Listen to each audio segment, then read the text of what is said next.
When Jenna stepped into her local subway that morning, she immediately sighed. The train was full of people, and as she walked down the central path, not a single seat was free. It was especially straining for her because she was carrying a heavily pregnant belly. But then she suddenly heard something behind her. Miss was heard behind Jenna as she passed a row of chairs. The pregnant woman turned around and stared into the face of a friendly-looking man. The man got up from his seated position and offered Jenna his chair since he realized she needed it more than him. What that warm feeling in her heart was about to change completely. Jenna placed her tired body in the chair and watched the kind man walk away down the subway's central walkway. Someone in the seat behind Jenna was slamming their body against the backrest, causing Jenna's seat to move as well. The pregnant woman turned around, irritated. It was an adult woman, and Jenna witnessed her bashing her back against the chair repeatedly. The pregnant Jenna was about to address the issue and speak to the woman when something strange caught her eye. It was positioned in a very unnatural way, making it impossible for the woman to look at it herself, yet an image was present on her screen. But what was on there that was so interesting? Jenna curiously leaned in and observed the still frame on the woman's device. An image that resembled the man who gave Jenna his seat perfectly. Framed around the man's face were the words "Wanted, this man was a fugitive" and was part of a local manhunt conducted by the state police. According to the image on the woman's phone, the criminal was on the run and was highly dangerous. Jenna made no sound but scanned the metro for the man in the black hoodie, who gave her his seat. He still had to be on the train since they hadn't stopped since Jenna entered. Yet eventually, Jenna spotted him at the end of the cart. Shortly after that realization, the subway conductor made his announcement. His voice sounded through the intercom, saying they were about to arrive at their next stop.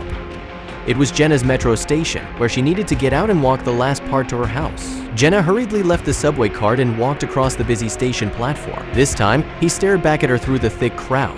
His gaze was piercing, but that wasn't all. After their eyes crossed for the briefest of moments, Jenna started walking toward the exit. But as she stepped away from the man made the same steps toward her direction. It appeared that he was following her. Jenna quickened her pace, but unfortunately, the man did the same. The frightened woman eventually made it outside of the station. From her, it was a 10-minute walk to her house. After that corner was passed, Jenna looked over her shoulder again, hoping the man was gone. But almost immediately after looking, she spotted him walking about 30 feet behind her. The anxious woman used this blind spot to start her sprint. It took everything she got that she managed to safely reach her house. Jenna closed the door behind her and watched through the peephole in her front door to see if the man was still there. Jenna thought she was safe at that moment, but a huge surprise awaited her in the near future, and that surprise came about 1 hour later. Jenna had just calmed down a bit while sitting in her favorite chair when the doorbell rang. She watched through the peephole again and saw 2 uniformed men standing before her house. Jenna opened the door, and without speaking a single word, the 2 policemen walked past her and entered her home. "Where is he?" Jenna asked who they were referring to, and the officer responded, Marcel Williams, the criminal. Jenna stated that there was nobody in her home besides herself, and she asked the men how they concluded that a criminal was residing in her house. She had nothing to do with any of it. However, the officers present did not respond and simply searched every inch of her house. The invasive search went on for a little over half an hour, but after their quest for the wanted man reached a dead, the 2 officers left again. It was like a hurricane had gone through her house, and Jenna looked at the mess with a sad look. Because only a few minutes after the policeman left, the doorbell rang again. Jenna walked up to the front and let out a deep sigh. She figured the officers from before must have forgotten something or thought of another reason to invade her privacy. Jenna opened the door without looking first this time. And that was a grievous mistake because it wasn't the cops on her doorstep this time. The door was open, and Jenna peered into the eyes of the man she feared most.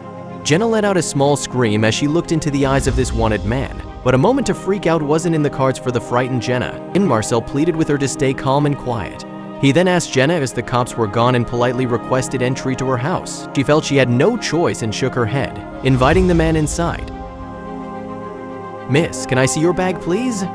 Then the scared Jenna pointed toward the table in her kitchen, and the wanted man walked over there as a response. He fiddled around in the leather bag and pulled out a cell phone, one that Jenna did not recognize since it wasn't hers. "This phone is mine." "I'm sorry for the inconvenience, miss." The wanted man was oddly polite and calm, which confused Jenna deeply. She asked how the phone ended up in her bag, and Marcel explains that it probably fell out of his back pocket when he stood up to present Jenna with his seat. The wanted man explained that that's why he followed her. He simply wanted to ask for his phone back, but when he saw the police popping up during his friendlier than expected pursuit, he had to run and hide. "The police were probably tracking my phone. That's how they found your house. Are you going to hurt me?" Marcel sighed after that remark and stated that he wasn't a criminal at all. He was a man who was simply in the wrong place at the wrong time. He explained that he was sitting in his car when an actual crime was committed, and Marcel's car was parked across from a bank building. and while he was texting his niece, 3 bank robbers came running out. I had no choice, they held me at gunpoint. But it was only just beginning. The criminals were caught by the police 2 days later. But during interrogation by the police, the 3 real criminals also gave up Marcel's identity, saying he was an accomplice in the robbery. The police unfortunately believed their confession instantly, and ever since, they have been on the hunt for Marcel. He had text messages between him and his niece on his phone, taking selfies in his car at the exact moment the robbery took place. But why didn't you report this evidence to the authorities? Jenna asked, confused. Marcel looked at his phone and said there was no way he would get a fair judgment when he did. The police, combined with the local media, had already posted his face all over the news, labeling him a criminal.